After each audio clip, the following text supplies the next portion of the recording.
안녕하십니까. 전국에서 해외에서 이 방송을 애청하시며 이 방송을 하고 계신 여러분들, 오늘도 주 예수 그리스도의 은혜가 여러분 가정과 교회 위에 또는 일터 위에 함께 하시기를 축복합니다. 오늘 본문 말씀은 2절부터 6절까지 제가 봉독합니다. 이틀 후에 그가 우리를 살리시며 셋째 날에 그가 우리를 일으키시리니 우리가 그의 목전에서 살리라. 만일 우리가 계속 주를 알고자 하면 그때 우리가 알게 되리라. 그의 나오심은 아침처럼 마련되어 있으며 그는 우리에게 비처럼 오시리니 땅에 내리는 늦은 비와 이른 비처럼 오시리라. 오 에프라임아, 내가 네게 무엇을 하랴? 오 유다야, 내가 네게 무엇을 하랴? 이는 너희의 선함이 아침 구름 같고 사라지는 이른 이슬 같음이라. 그러므로 내가 선지자들로 그들을 배웠고 내 입의 말로 그들을 죽였나니 내 심판들은 발산하는 빛 같도다. 나는 자비를 원하고 희생제를 원치 아니하나니 하나님을 아는 지식이 번제보다 낫도다. 아멘. 지난 시간에 말씀을 보았듯이 호세아 6장 2절에 이틀 뒤에 그분께서 우리를 되살리시며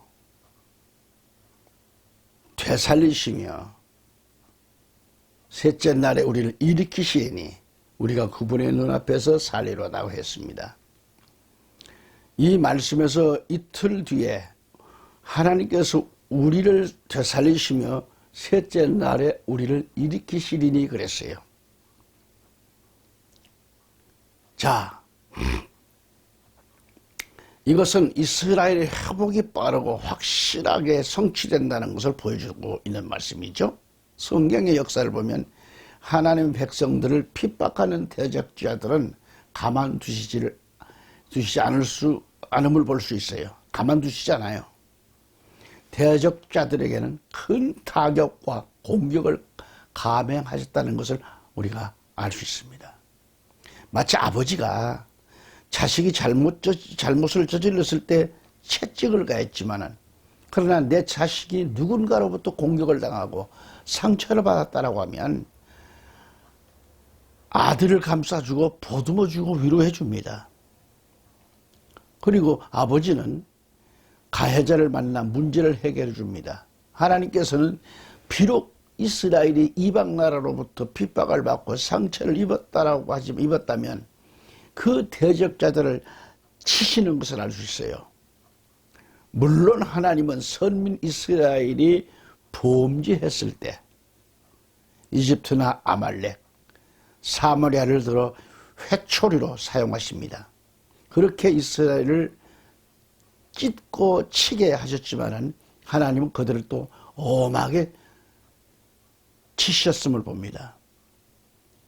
예컨대 아말렉을 향한 하나님의 공격은 무서웠어요. 소돔 고모라를 유황불로 멸하셨습니다. 이집트는 어떻게 하셨는가?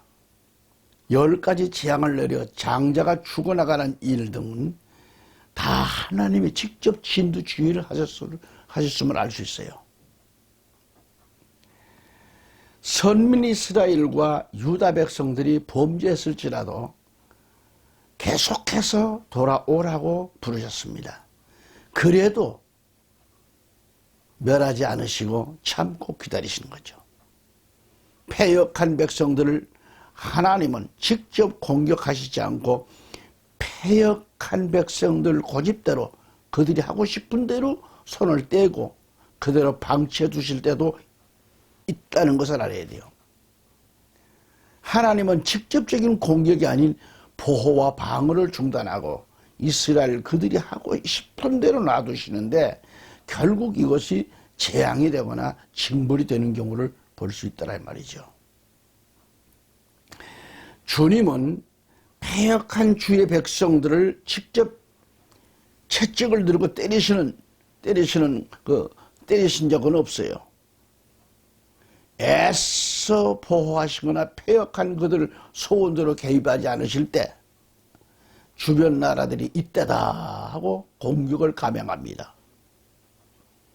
그러니까 징벌은 하나님의 직접 공격하심으로가 아닌 하나님이 떠나셔서 시작된다는 얘기죠. 하나님이 손을 떼고 있을 때 엄청난 대적자들의 역사가 일어납니다. 우리가 기억할 것은 하나님은 징벌하시려고 힘쓰신 적은 없어요. 오히려 힘써 보호해 주셨다는 것을 우리는 알아야 합니다. 다시 호세아 6장 2절을 보시면 이틀 뒤에 그분께서 우리를 되살리시며 셋째 날에 우리를 일으키시리니 우리가 그분의 눈앞에서 살리로다 그랬습니다. 우리가 그분의 눈앞에서 살리로다.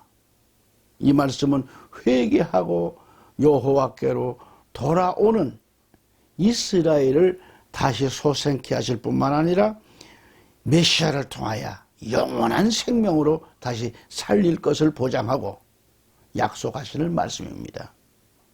그래서 우리를 일으키시리니 그분의 눈앞에서 살리로다 그랬어요. 직역한다면 그의 얼굴 앞에서 살리로다 이 말이에요.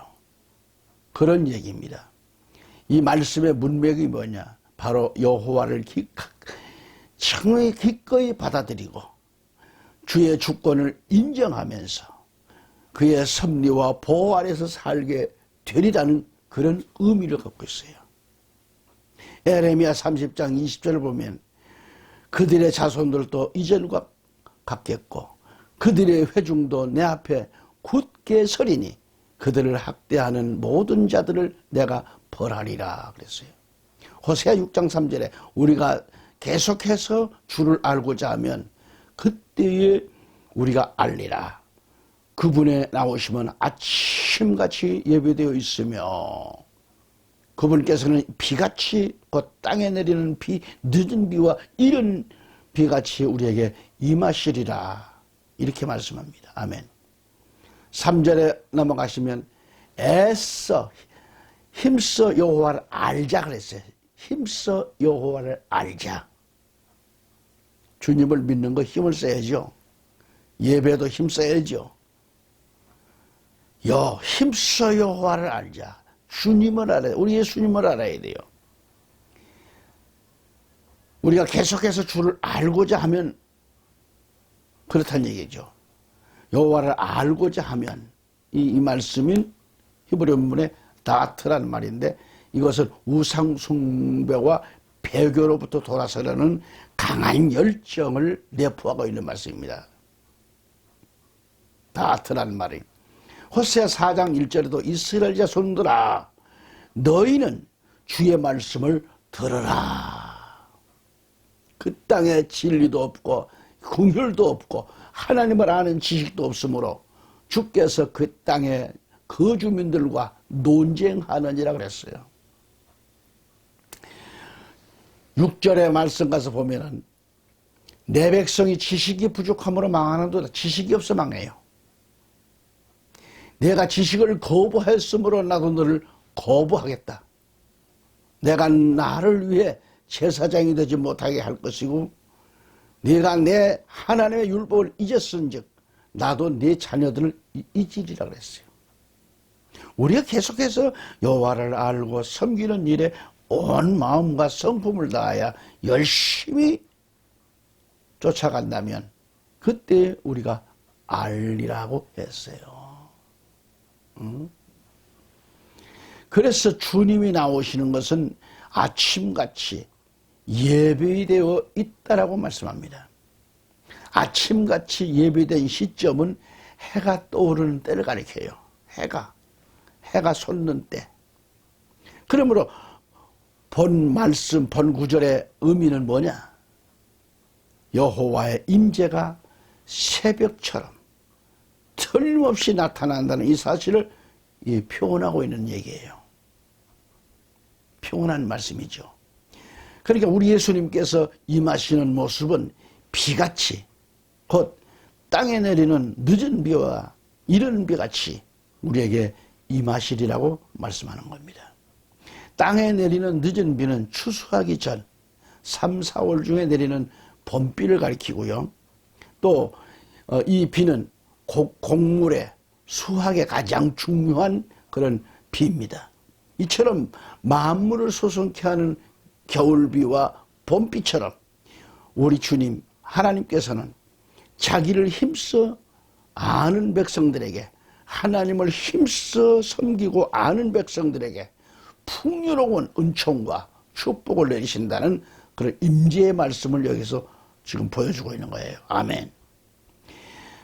호세아 6장 4절에 오 에브라임아,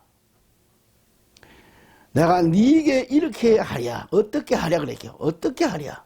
오 유다야, 내가 네게 어떻게 하랴. 너희의 선함은 아침 구름 같고 사라지는 이 새벽 이슬 같나니라고 했습니다. 그러니까 이 말씀에서 오 에프라임아, 내가 네게 어떻게 하랴고 묻고 계시래요. 누가? 하나님께서 묻고 있습니다. 오 에프라임아, 내가 네게 어떻게 해주면 좋겠냐. 이 말씀의 문맥을 보면 자칫 오해하기 쉽습니다. 하나님께서 질문하신 내용이 부정적일 수도 있어요. 마치 에프라임과 유다를 회개시키기 위한 하나님의 노력은 실패가 아닌가 하고 그렇게 보일지 모르지만은, 그러나 이것은 자포자기가 절망을 표현하는 것이 아닙니다. 다만 하나님의 관심이 백성들에게 집중되어 있으나 그들은 그렇지 않다라는 것을 대조하고 있을 뿐이에요. 너희의 선함은 아침 구름 같고 사라지는 새벽 이슬 같다고 했습니다. 다시 말하면 에브라임과 유다의 신앙이 변덕스럽게 귀접다라는 말이죠. 경건의 가변성과 회개의 불완전성함을 지적하는 그런 내용으로서 에프라임과 유다의 그 선행과 충성이 피상적이고 일시적이라는 것을 보여주고 있는 겁니다. 이걸 보시는 거예요. 자, 다시 6장 2절에 이틀 뒤에 그분께서 우리를 되살리시며 셋째 날에 우리를 일으키시리니 우리가 그분 눈앞에서 살리로다 그래서 살리로다. 이 말씀에서 이틀 뒤에 하나님께서 우리를 되살리시며 셋째 날에 우리를 일으키시리니 그랬어요. 이것은 뭐예요? 이스라엘의 회복이 빠르고 확실하게 성취된다는 것을 보여주고 있는 겁니다. 성경의 역사를 보면 하나님의 백성들을 핍박하는 대적자들, 오늘날 말하는 성도를 괴롭히는 무리들, 교회를 괴롭히는 무리들, 그들을 가리켜 대적자들이라고 그랬어요. 성경에. 이 대적자들은 가만두시지 않는다는 겁니다.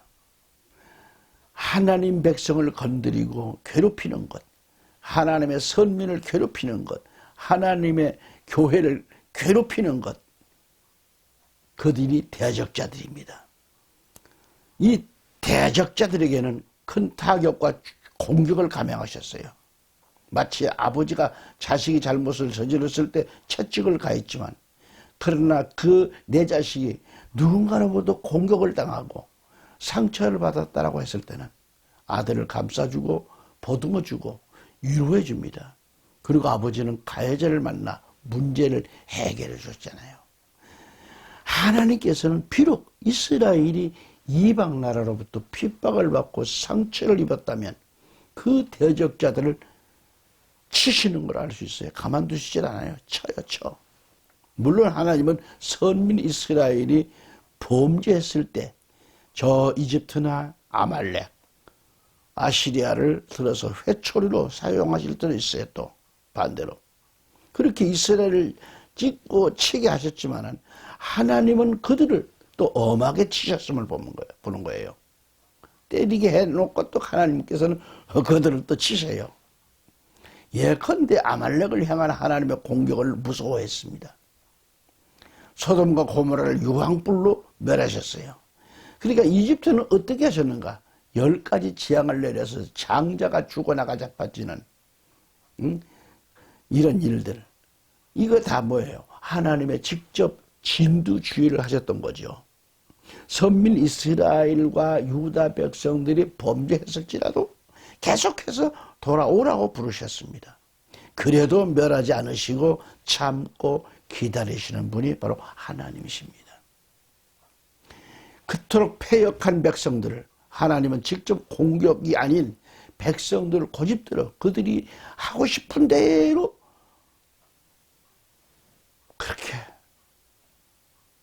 하고 싶은 대로 그들의 방치해 두실 때도 있어요. 방치해 두실 때도. 그러니까 하나님은 직접적인 공격이 아닌 보호와 방어를 중단하고 이스라엘이 그들이 하고 싶은 대로 네 고집대로 한번 해봐라. 그렇게 놔두시는데 결국 이것이 재앙이 되거나 징벌이 되는 경우를 볼 수 있다 이 말이죠. 엄청난 재앙이 내리고.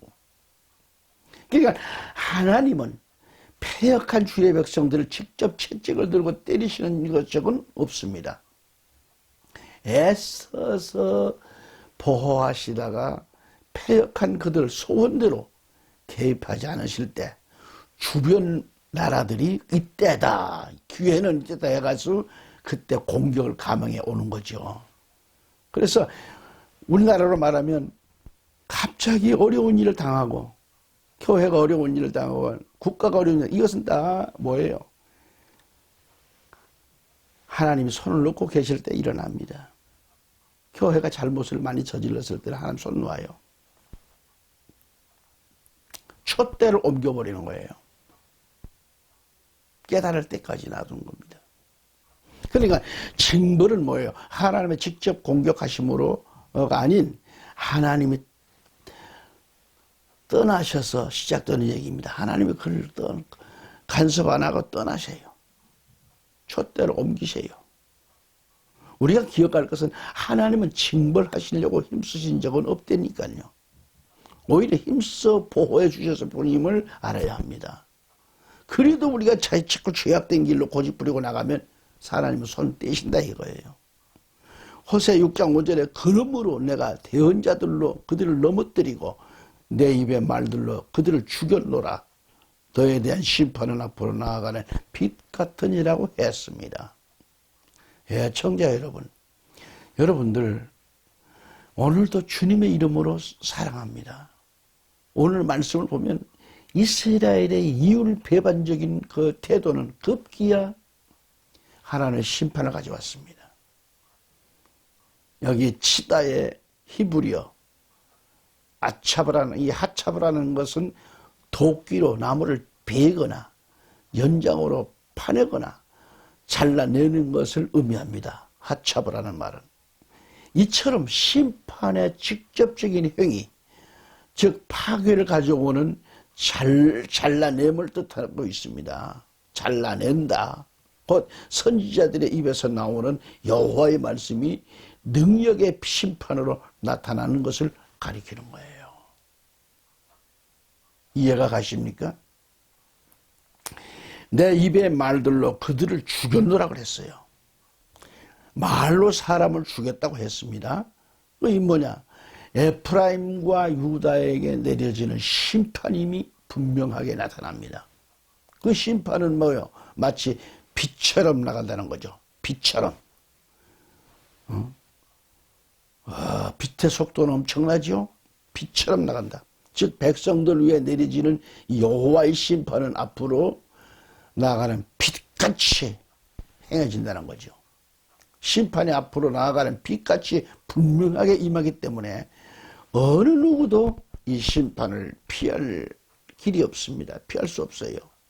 또한 그 심판은 명백하게 옳으며 의롭고 완전하다 하겠습니다. 킹제임스 6장 6절을 보면 나는 긍휼을 원하고 희생물을 원치 아니하며 번제의 허물보다 하나님 아는 것을 더 원하였으나 그랬어요.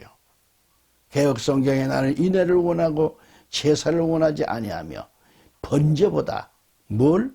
하나님을 아는 것을 원하노라 그랬습니다. 우리는 지금까지 호세 6장 2절로 6절까지의 말씀을 상고해 보았습니다. 하나님께서는 나는 긍휼을 원하고 희생물을 원치 아니하며 번제 허물보다 하나님 아는 것을 더 원하였으나라고 했어요. 하나님께서는 희생물도 번제물보다도 하나님 아는 것을 더 원하신다라고 말씀합니다. 다시 한번 우리는 호세아 6장 1절로 6절까지를 다시 한번 읽고 마무리하겠습니다. 오라 우리가 주께로 돌아가자. 이는 그가 찌셨으나 우리를 낫게 하실 것이요 그가 치셨으나 우리를 싸며 주실 것이니 이틀 후에 그가 우리를 살리시며 셋째 날에 그가 우리를 일으키시리니 우리가 그의 목전에서 살리라. 만일 우리가 계속 주를 알고자 하면 그때 우리가 알게 되리라. 그의 나오심은 아침처럼 마련되어 있으며 그는 우리에게 비처럼 오시리니 땅에 내리는 늦은 비와 이른 비처럼 오시리라. 오 에프라임아 내가 네게 무엇을 하랴? 오 유다야 내가 네게 무엇을 하랴? 이는 너의 선함이 아침 구름 같고 사라지는 이슬 같음이라. 그러므로 내가 선지자들로 그들을 배운 게 아니고 배웠다. 배운다 이 말이 잘라낸다. 겉으시킨 배웠고 내 입의 말로 그들을 죽였나니 내 심판들은 발산하는 빛 같도다. 나는 자비를 원하고 희생제를 원치 아니하나니 하나님을 아는 지식이 번제보다 낫도다. 아멘. 자, 1절부터 6절까지의 말씀을 요약해서 말씀드린다면 1절부터 3절까지는 크게 두 가지로 해석을 나눠볼 수가 있는데 첫째, 이스라엘 백성을 향한 호세아 선지자의 권면으로 보는 견해와 둘째는 회개의 날에 백성들 서로가 뉘우치며 권면하는 것으로 보는 견해. 이상의 두 가지 견해 모두 타당성이 있습니다. 3절을 다시 보면 이틀 후에라고 했는데 이는 이스라엘의 회복이 빠르고 확실하게 성취될 것을 표현한 말씀인 것입니다. 그래서 요약을 이렇게 해드리고서 또 보면은 끝으로 6절을 보면은 나는 자비를 원하고 희생제를 원치 아니하니 하나님을 아는 지식이 번제보다 낫다고 했습니다. 여기 나는 자비를 원하고라고 했습니다. 자비란 인애를 말하는데 인애, 자비. 이것은 하나님을 아는 것은 하나님께 대한 충성과 헌신뿐만 아니라 이웃을 향한 진실한 사랑까지도 포함하는 얘기예요. 하지만 사랑과 진실이 없다면 또는 공허한 제사와 번제를 드렸다면 이는 위선적으로 드리는 행위인 겁니다. 사랑과 진실이 없는 자가 아무리 달콤한 말로 상대의 마음을 움직이는 것은 가증스러운 일이 아닐 수 없습니다. 잠언서 5장 3절에 대저 음녀의 입술은 우를 떨어뜨리며 그 입은 기름보다 미끄럽다 그랬어요. 사랑과 진실이 없는 달콤한 음녀의 입술과 같은 사탄의 유혹을 단호히 우리는 물리쳐야 합니다. 하나님께서는 거짓된 의식과 이웃을 이 허울 좋은 희생을 역겨울 정도로 미워하셔요, 하나님은. 그러므로 우리는 하나님과 이웃을 사랑하는 것은 의식적인 제사와 제물보다도 더없이 나은 겁니다. 따라서 하나님께 순종하고 참된 지식이며 자비라고 보는 것입니다. 할렐루야. 오늘 여기서 또 인사드립니다. 다음 시간까지 하나님, 우리 주님 예수님 성령의 역사가, 건강하신 역사가 있기를 간절히 기원합니다. 다음 시간 다시 뵙겠습니다. 할렐루야.